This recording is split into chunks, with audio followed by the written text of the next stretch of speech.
Welcome to Colonie TV, the governmental educational channel for the town of Colonie.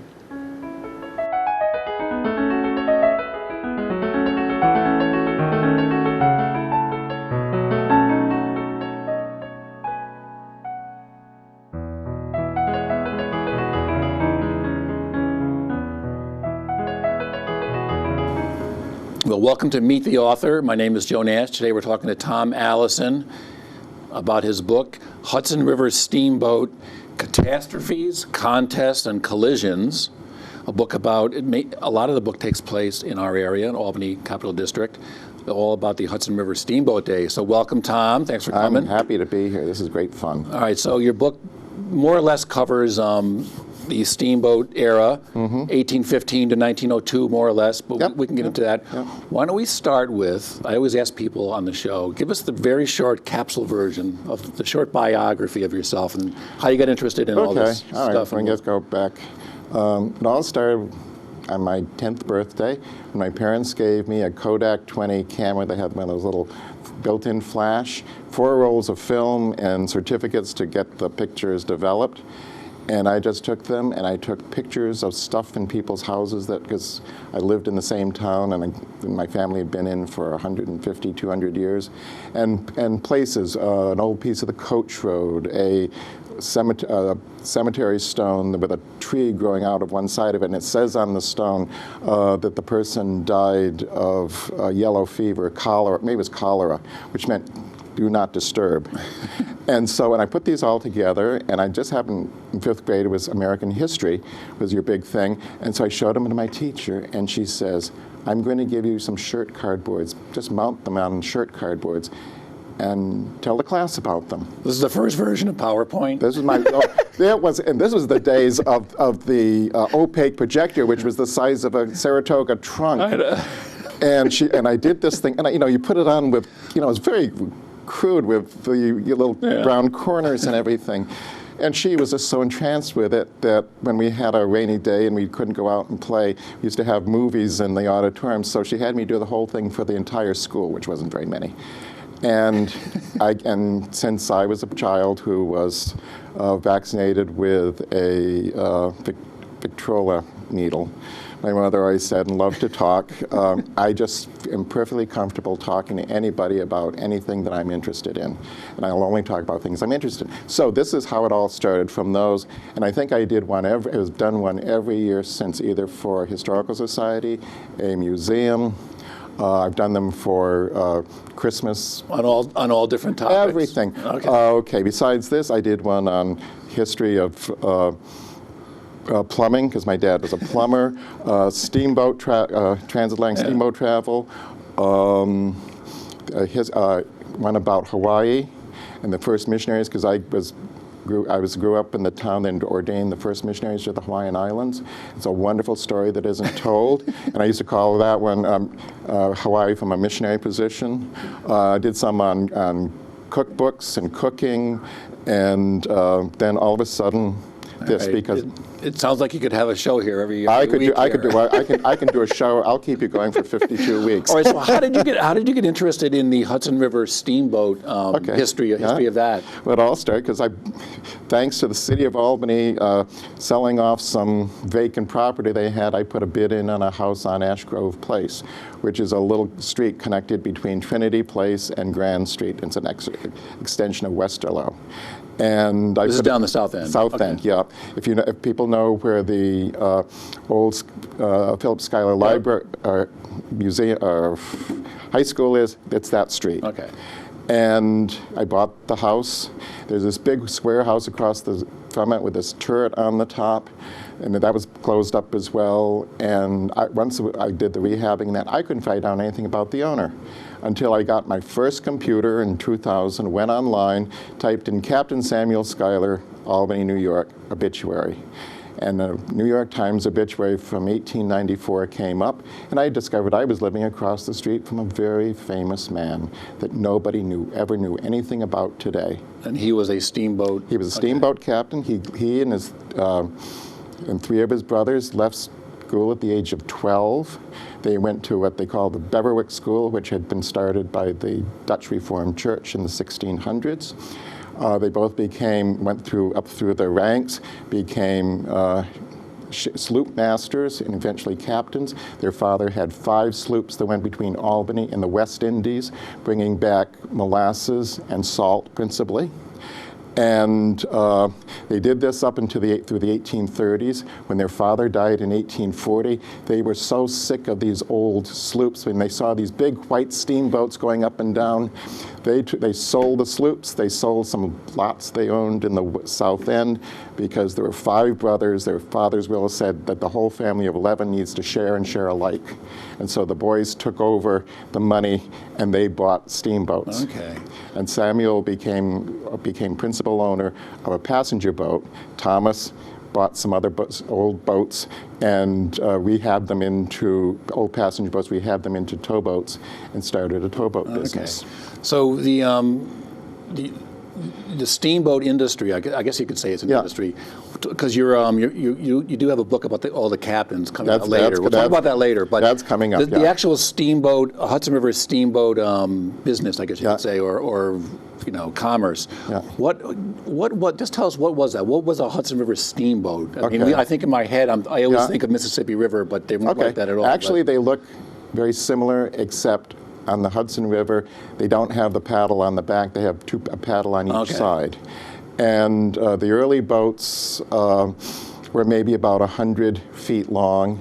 The boats were very slow in those days. They went principally, the main route was between New York City and Albany, or New York City and Troy. And basically, what are we talking, 1815? Okay, early 1800s? 1815, 1820 was pretty much the first generation. Then in the late 1820s, they came up with a different kind,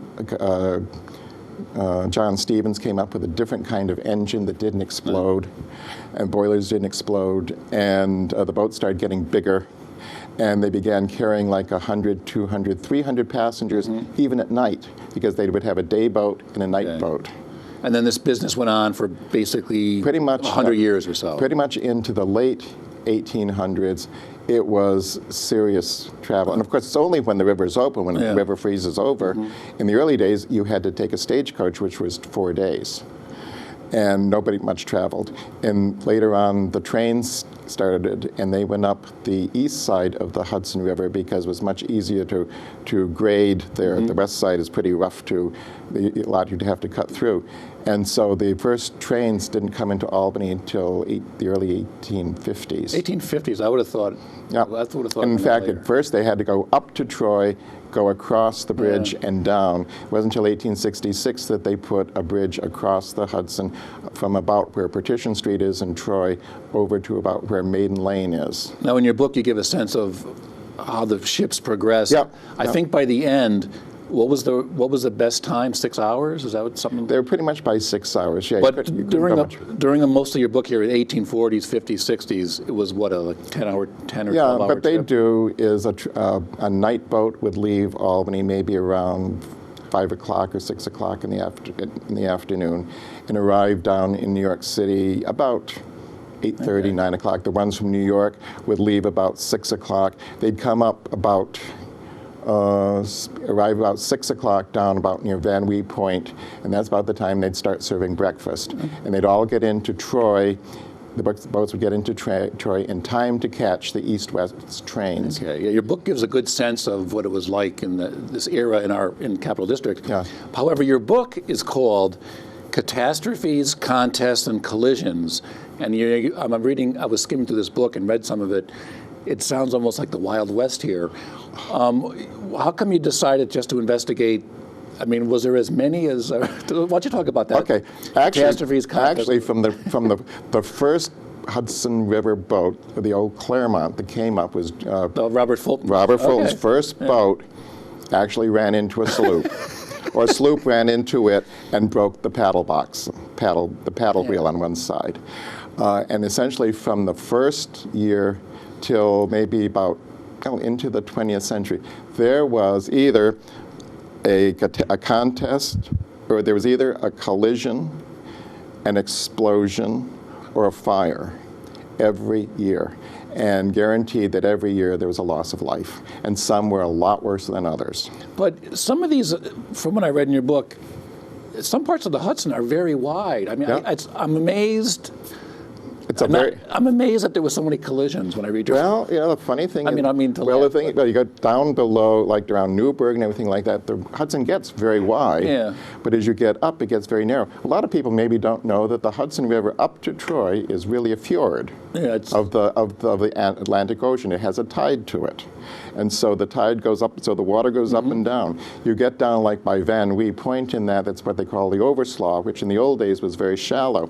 So at times they actually used to keep a steamboat there to pull the other boats across the overslaw. Okay. And then sometimes all the passengers would have to get off the boat into these little yawls and get rowed across the overslaw and climb back on again. Now, imagine ladies in long dresses with 3 or 4 petticoats doing that. Now, why don't we talk about something you mentioned earlier? What was the scope of this steamboat business? A minute ago, you said this was big business. Oh, it was, because I mean, there's a lot of similarity between the period of 1800 to 1850 to compare that to 1950 to now.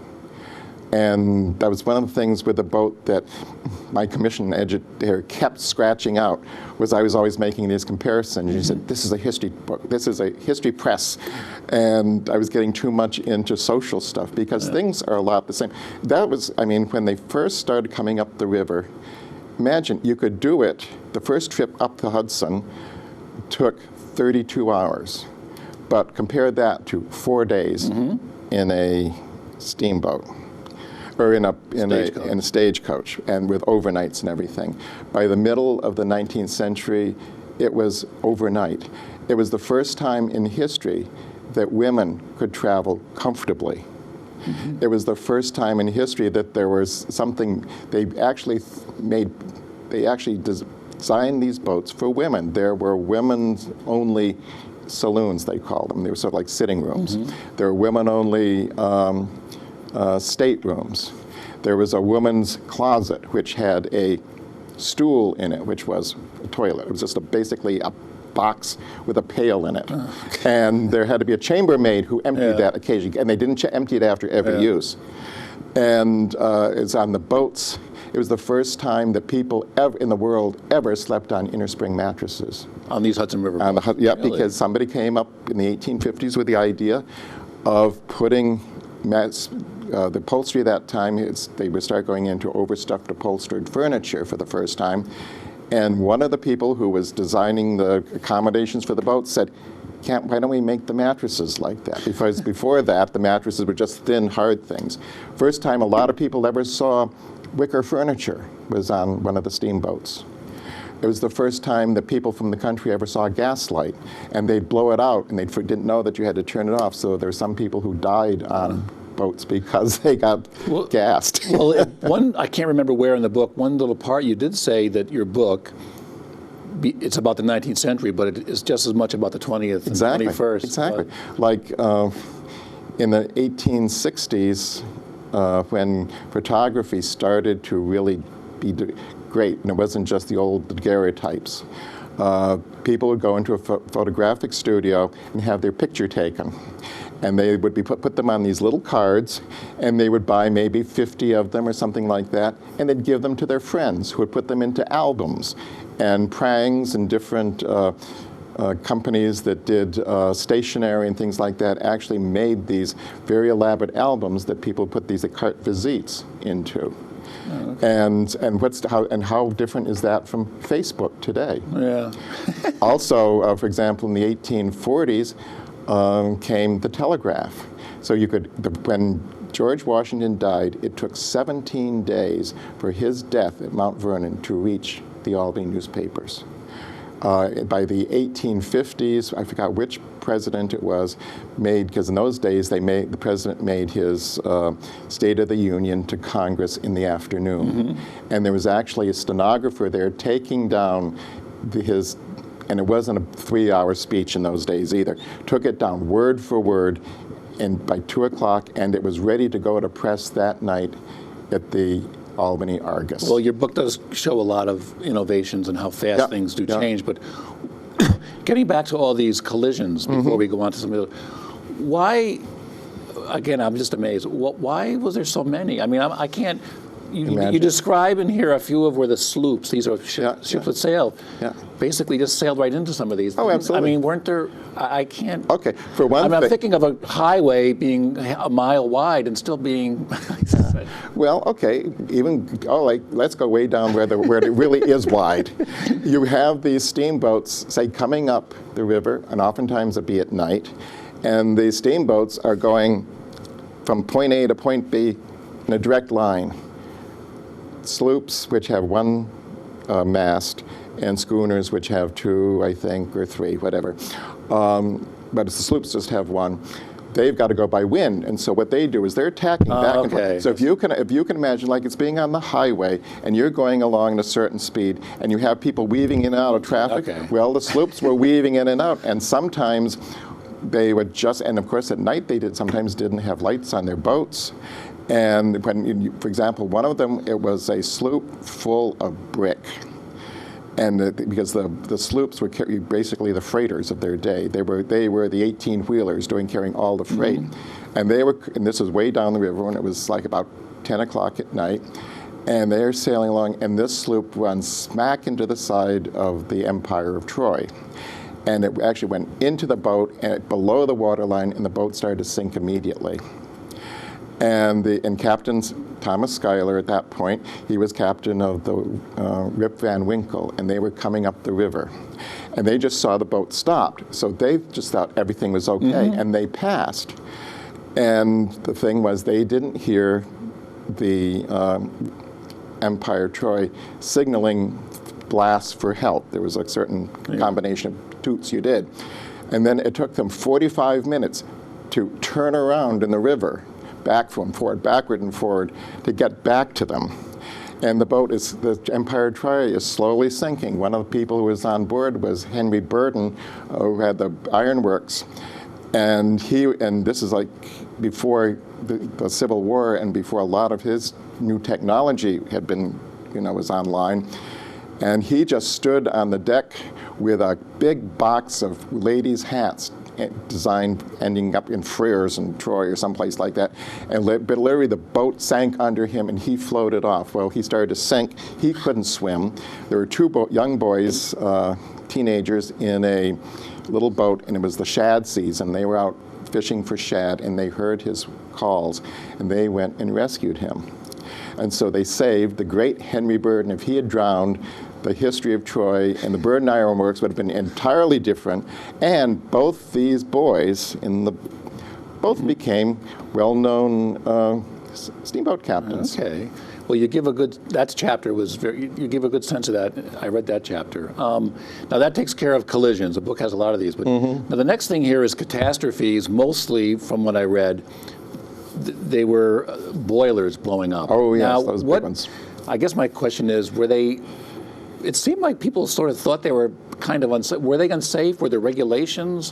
Why did boilers blow? I mean, it happened on the Mississippi River a lot, too. Yeah. Why were the boilers blowing up so much? A lot of it was simply engineer error. One of the problems was what you have to do is you have to obviously keep the water in the boilers of a certain level.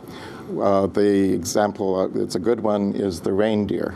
The Reindeer was coming up from New York one day, and by the way, the Reindeer is the only steamboat on the Hudson River that is named for an animal. Okay. And oddly enough, for an animal that isn't even indigenous to the area.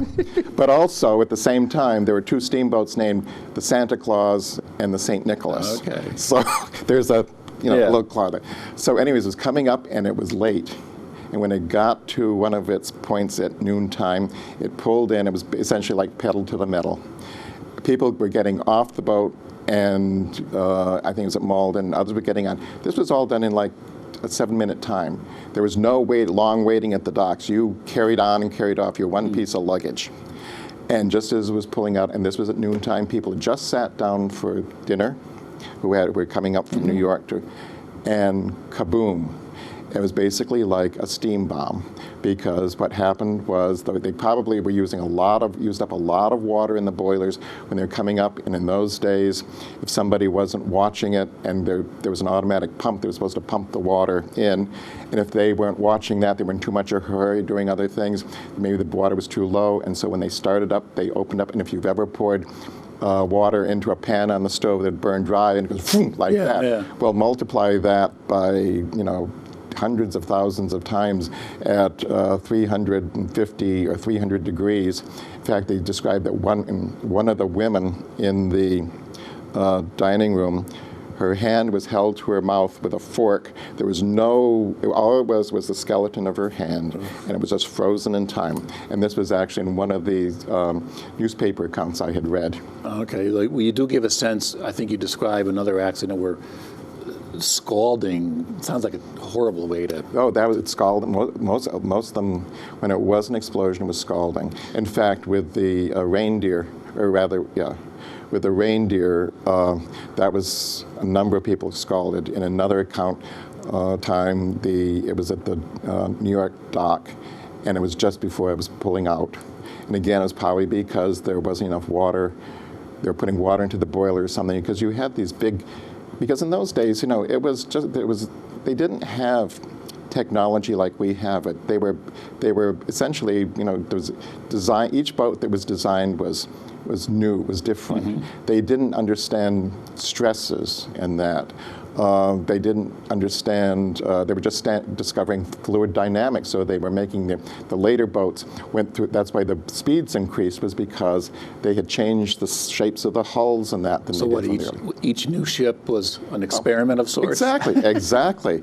And in fact, they'd build a boat, and there were several captains that they were well-known, they had such experience in that. And these were people who didn't go to college or anything. They did just like the Schuyler, started out at the age of 12 on sloops. And there was a few of the captains that they went from one boat to another. They were always like the first captain, and they were sort of putting it through its paces.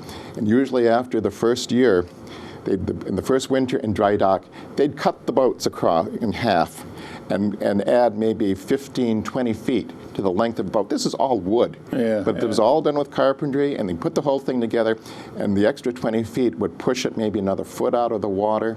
Maybe they would change something to make it, and they would maybe redesign things. Boats went from start off with day boats, and then they'd put on accommodations to make it a night boat.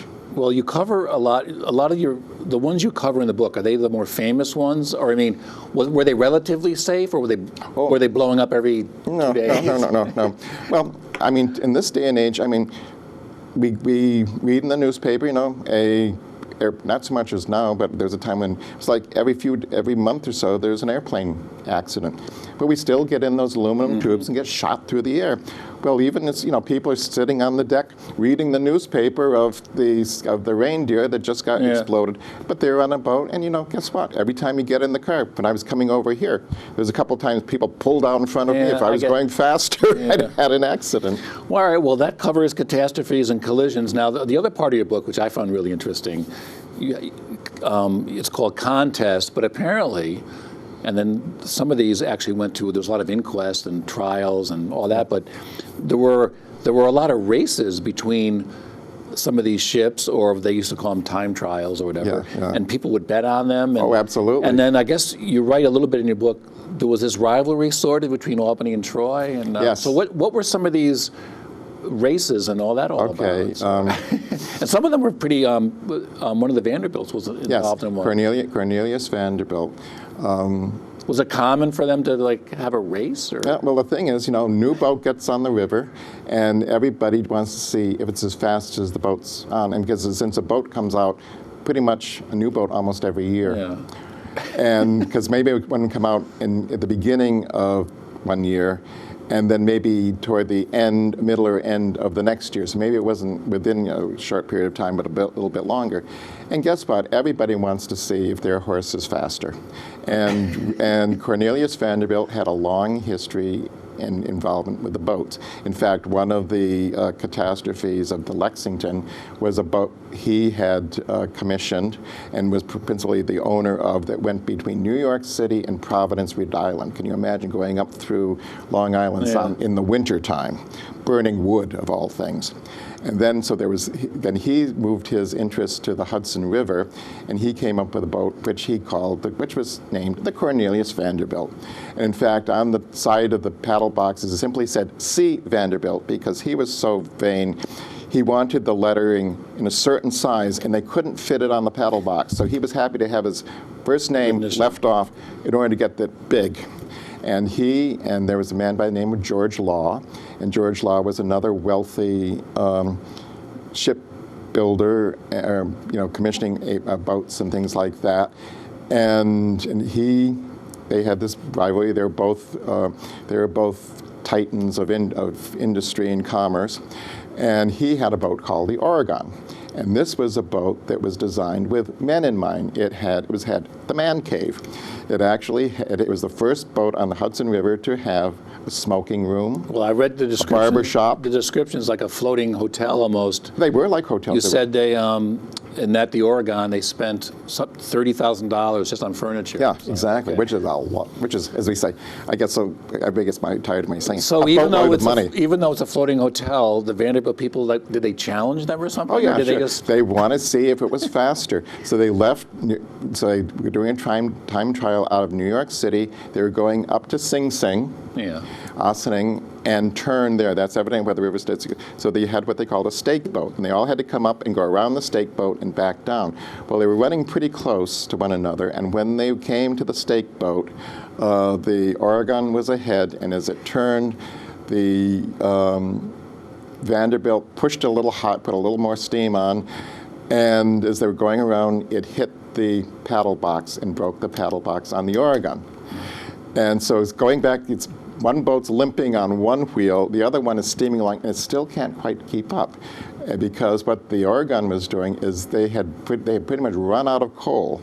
And so they were ripping the stateroom doors off, because it was a night boat, off that, and they were burning the furniture. And if you take mahogany, I was just going to say, you described some of it was mahogany. You take mahogany furniture, all this brand new furniture, and you see the crew kicking it to pieces, and it's covered with probably like 6 coats of shellac. And you take mahogany, cover it with shellac, and you throw it on a coal fire.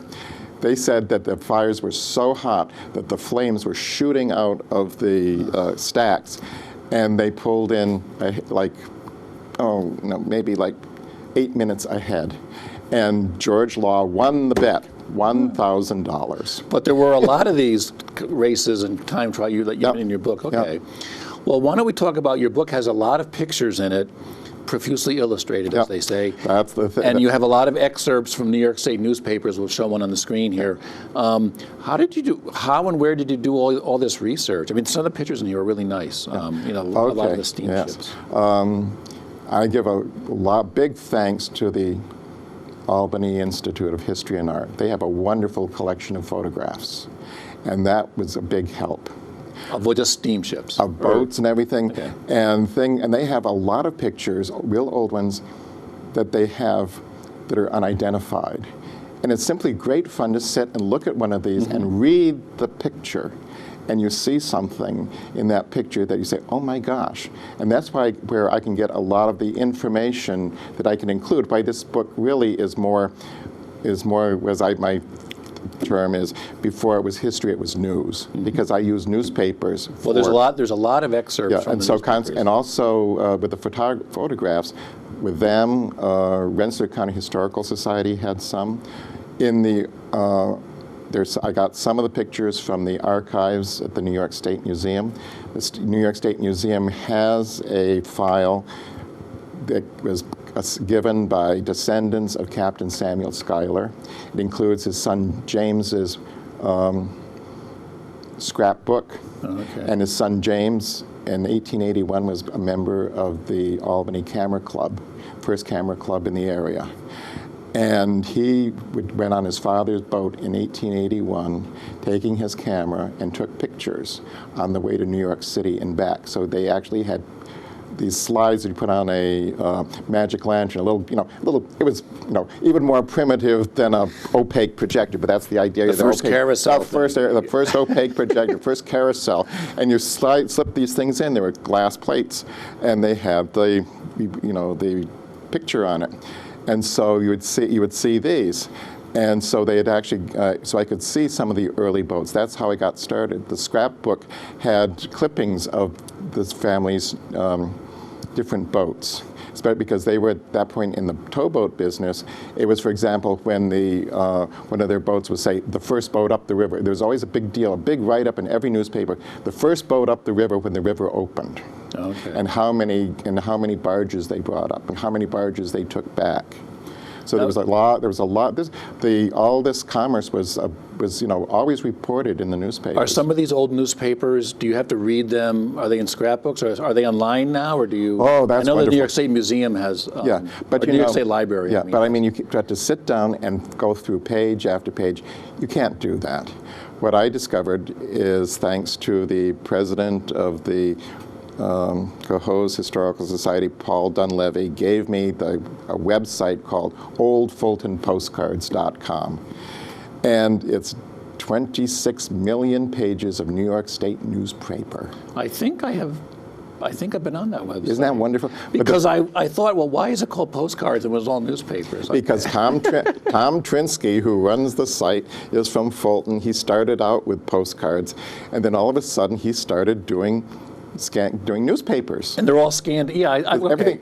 They're all scanned in, and a lot of these are the ones you used. Yeah, okay. Exactly. And when it comes up, you see the entire newspaper page. So maybe my article is only what I'm looking for is only 6 or 7 lines in one column, but I can see everything else that's going on. I was looking for one thing in 1824 about one of the explosions, and lo and behold, it's the full account of when Lafayette came to New York in 1824. He made a sort of like a tour of America, and Lafayette, oddly enough, is the best-loved American. Hero of the Revolution. He was a hero of the Revolution. And so I started reading that, and his story is going to be part of the captains, because he went on different ones of the steamboats and things like that. Okay, well, that is fascinating to read that. Well, we're almost out of time. We've got a couple things to get to. Yep. This book, Hudson River Steamboat Catastrophes, Contests, and Collisions, you're now working on a book, because when you read this book, the captains are very colorful, and some of the stuff they've done. Your next book, or the one you're working on now, is about several of these captains. How many are you going to be? There's. I know you have the Schuyler. Yeah, I have Samuel and Thomas Schuyler. They're essentially going to sort of be the ones that sort of go throughout, because I kind of apprenticed myself to the Schuyler family at one point, and I can go up and I walk through their cemetery plot, and it's like my own family's plot, because I know where all the bodies are buried and why they're buried there. For example, the Schuylers had 4 of their servants buried with them. Oh, okay, I didn't. And Samuel Schuyler, the famous Captain Samuel Schuyler Steamboats, isn't even buried in the family plot. He has his own family plot with his descendants. So there's him, and there's also Jeremiah Austin of the Austin line, the Albany Canal line. That was a competitor of Schuyler's, but a friendly competitor. They towed different things. And then some of the earlier captains they're fascinating people. I mean, the captains who sailed the steamboats between New York City and Providence, Rhode Island, going out through the Long Island Sound in the wintertime in a boat that's maybe 150, 200 feet long, burning 60 cords of wood on one trip. And what would happen if for some reason they were in a storm and they ran out of wood? Because by that time they'd given up putting sails on the boats, which in the early days they did just in case they did run out of wood. Okay. Now, are there any working replicas of these ships that you can go on and? Well, because I know, like they have the Mississippi or the Delta Queen or whatever. There's nothing. If you go up onto Lake George and you do one of the Minnehaha, you get a child-sized version. If you go to Shelburne Museum, they have the Ticonderoga, which is one of the boats going across back and forth. For Hudson River Steamboats, if you go on YouTube and type in Steamboat Alexander Hamilton, Okay. somebody did one in the 50s, and the thing is, it's kind of like, it really feels like a very amateur YouTube. But at least you can get that feeling. But if you want to get the real feeling of what it would be like if you were on one of those boats, there's a website, and if you type in 1812 Crofton steam engine, you come up with an engine in Warwickshire, England, that was built in 1812.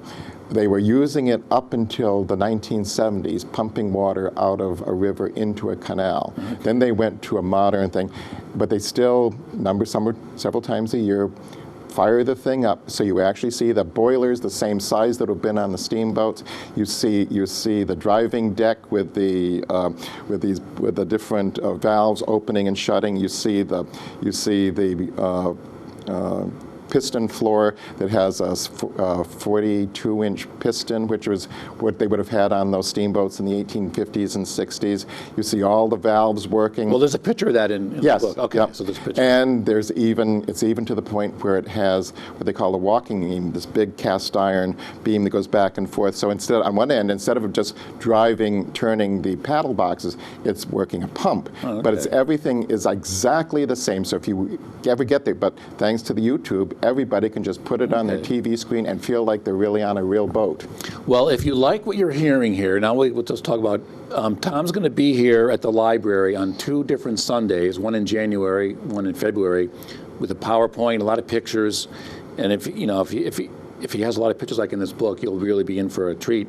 He's going to be here on Sunday, January 26th, talking about this book and a lot of the pictures from the book. Catastrophes, Contests, and Collisions, 2 o'clock here in the library.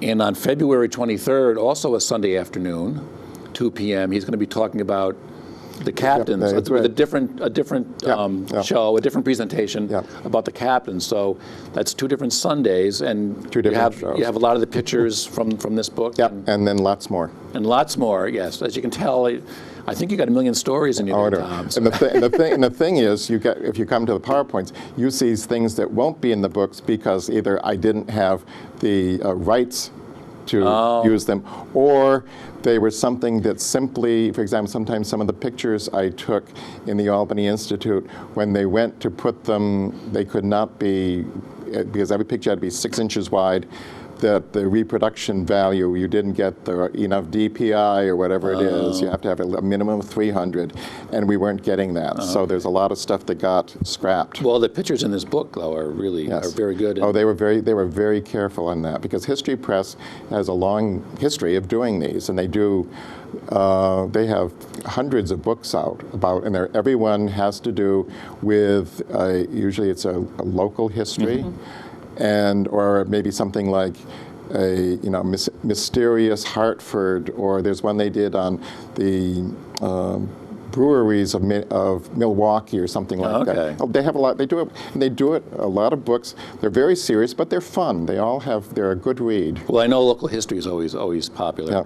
So we'll see you then here in the library. Oh, you will. For people watching, Sunday, January 26th, 2 p.m., or Sunday, February 23rd, 2 p.m., 2 different presentations on Hudson River Steamboats.